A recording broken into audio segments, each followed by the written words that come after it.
So more companies are coming. It's not a question of if more companies will adopt Bitcoin. It's like who will be quick enough to benefit from it sooner than like wait for it and regret it later. Like strategy kind of leading the way. Rumble coming in, now GameStop coming in. Everyone's starting to slowly come in. It starts at slow at first, and then it happens all at once. I think we're at that point now in 2025 where it's going to happen all at once.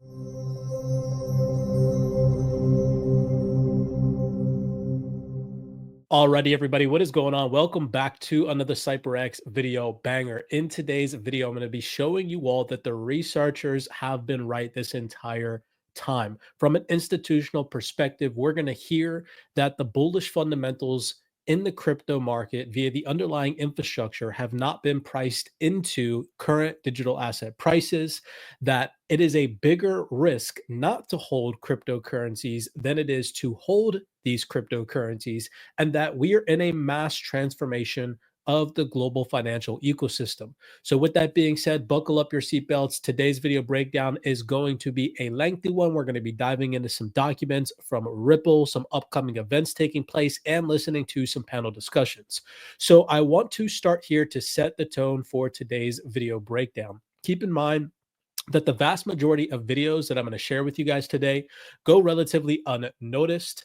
If you all want to tap into these videos in a condensed, centralized location where we watch these videos, share them in our private community, all the video clips of the panel discussions of these financial institutions that nobody sees or pays attention to, tap into the private CYPRX Discord. This video in particular has 65 views in here in the private community. We were watching this live at the time. There was only about 12 viewers, and it was all of us here at CYPRX. But listen to what the Signum head of investment research at, again, a large financial institution in the crypto and digital asset ecosystem says about how the bullish fundamentals underlying in the digital asset space are not yet fully priced into current crypto dynamics. The crypto specific fundamentals are extremely positive. So, aside from global macro uncertainty, which could also turn positive, of course, with liquidity provisions, then that immediately is quite positive for risk assets and all financial assets, to be honest.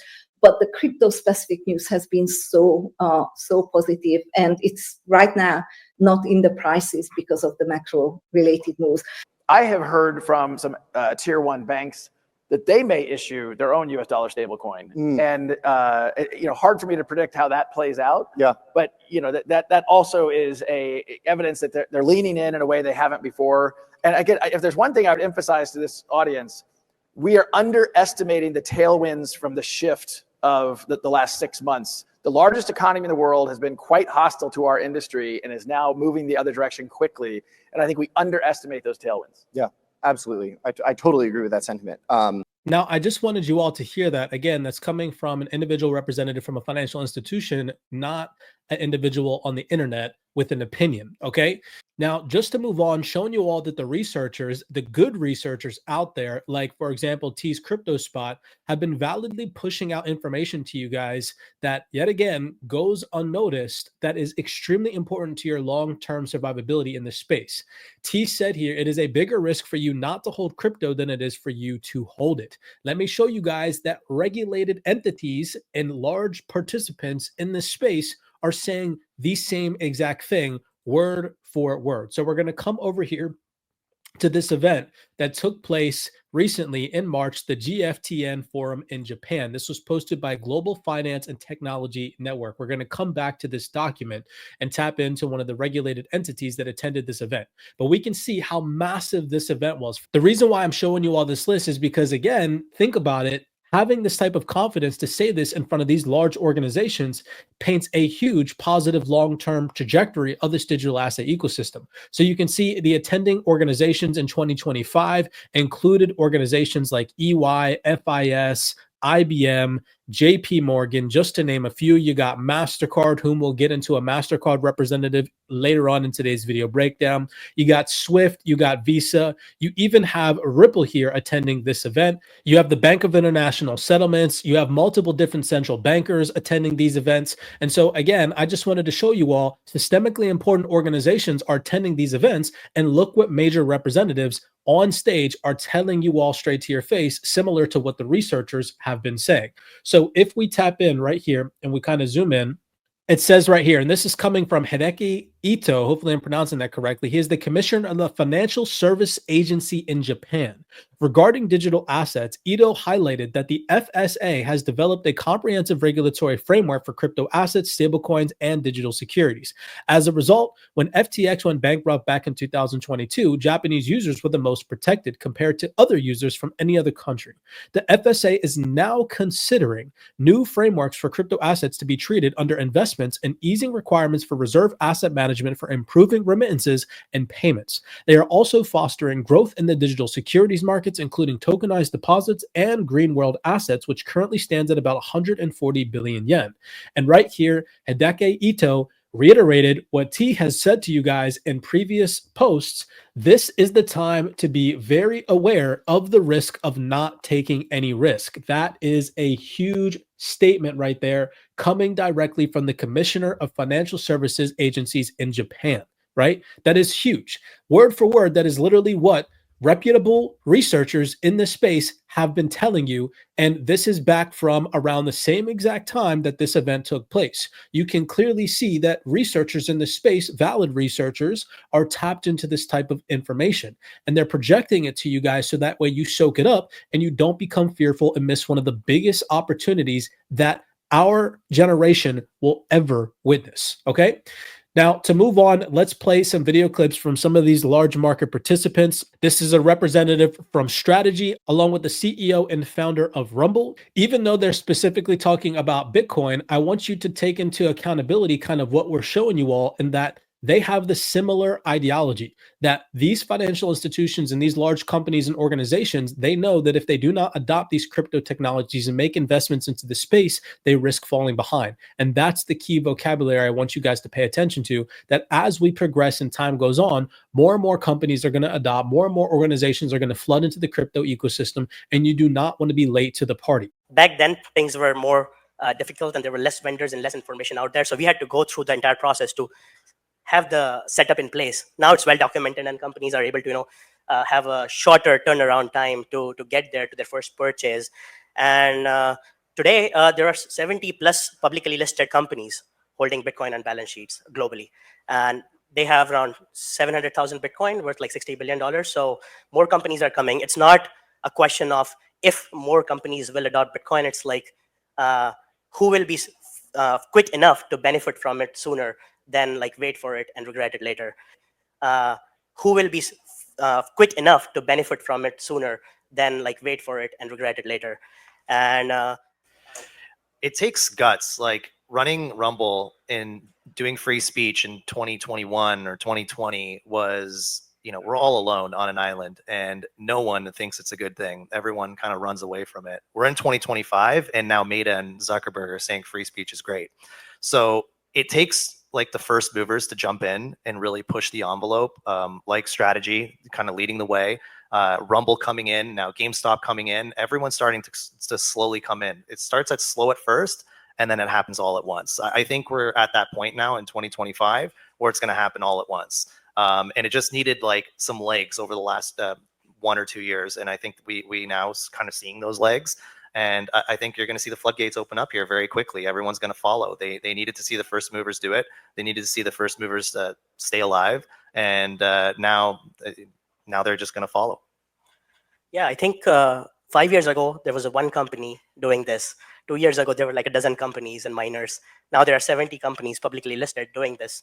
So the same CFOs and treasurers who frowned on Bitcoin like 5 years ago are now quietly asking the question how to buy their first Bitcoin without moving the markets. That is huge. Everybody is doing this. The floodgates are about to open. And him mentioning that it's not a matter of if, but who will be first to take advantage of this massive opportunity. Yet again, showing you all perspectives from some of the world's largest organizations. They're not fearful. And this is an event that took place via a post recently at the end of March, beginning of April. This video breakdown in particular only has 118 views. So another perspective to calm the nerves, to calm the uncertainty that you may have investing into the space, maybe if it's your first time, or if you're a, investor that's been in this game for 2, 3, 4+ years, accepting the volatility that comes inherently with the digital asset ecosystem is all part of the game. And so moving on, we're going to come over here to this post that Ripple made roughly about a week ago, where they dropped this document in collaboration with a few other organizations, but they say here on their LinkedIn profile, with nearly 50% of people in France saying they have plans to invest in crypto assets, crypto awareness has reached new heights in the EU. And so we're going to dive here slightly into this document from Ripple in collaboration with a couple of other organizations. One of those organizations being Bitpanda. Now, if we scroll up to the top of this document, we can see here, this is the 2025 edition Web3 and crypto in Europe and France towards sustainable and institutional adoption, with a couple of large banking participants. Then we have Bitpanda and Fireblocks as some other reputable individuals that you most likely know watching this video. Now, I want to read this tiny snippet from Bitpanda. Why are we going to be listening to Bitpanda? First off, they are a massive player in the crypto ecosystem. You can see here directly on their website, they talk about how they have a very heavy influence on banks and financial institutions, how leading banks rely on their secure, compliant digital asset solution to drive growth and stay competitive. I like that key vocabulary word. Just looking at some recent partnerships and announcements showing you guys yet again that they are participating heavily in this ecosystem with updated breaking fundamentals. Bitpanda has a significant and expanding partnership with the Deutsche Bank.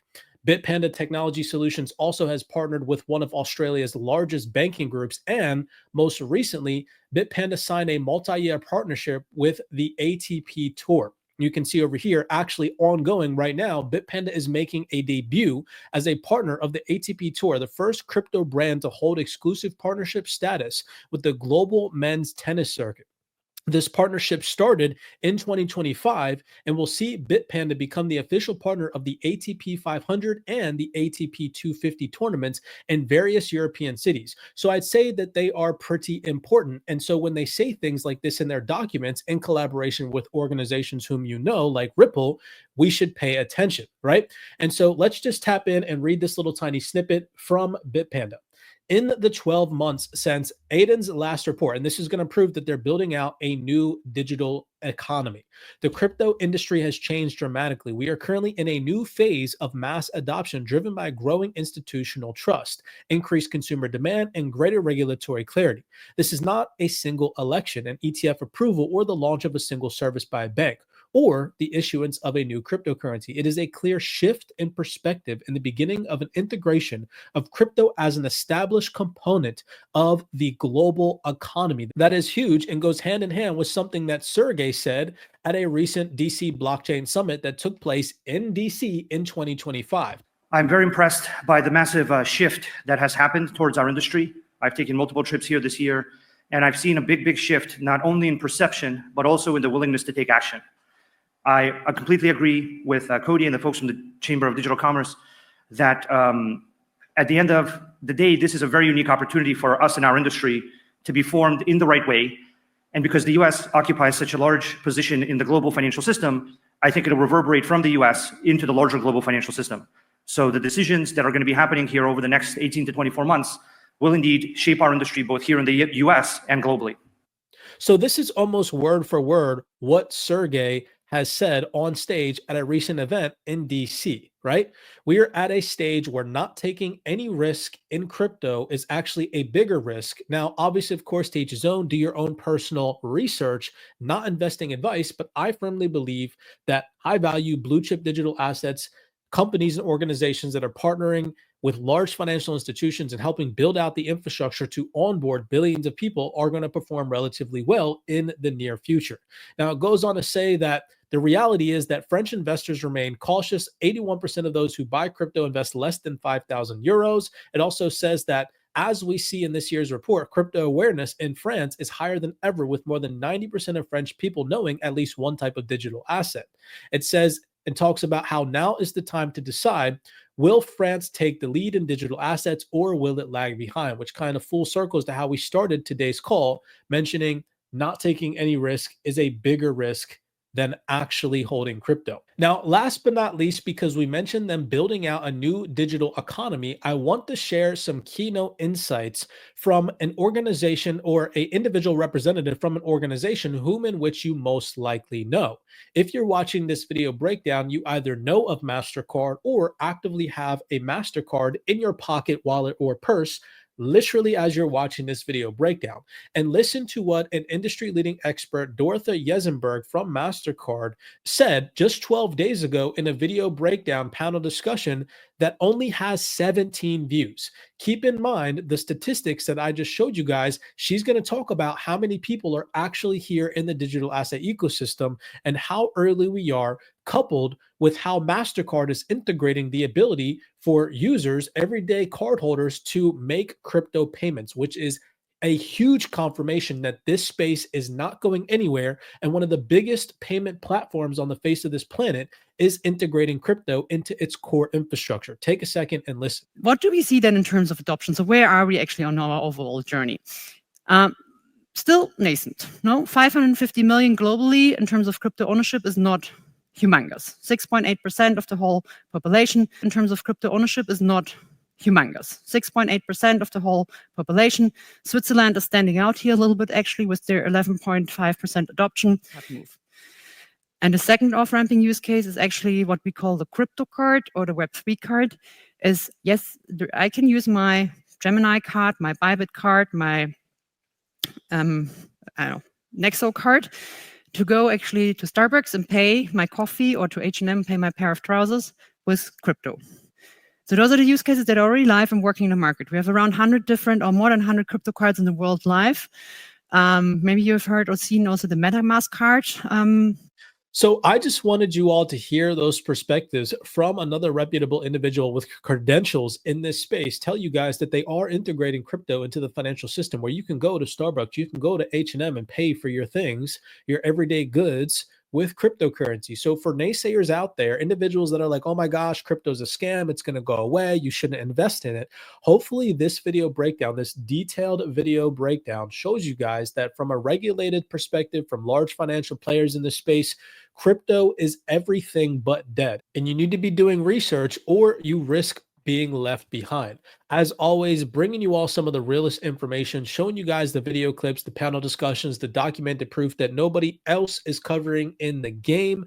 No hopium, no hype, just all documented research. Smash that thumbs up button and subscribe to the platform for me if you did enjoy today's video breakdown. Share this to a family member or a friend who is skeptical about cryptocurrency and allow them to see a different perspective from all the hopium and hype and bullish moonboy projections out there, because that's not what we deliver here at CYPRX.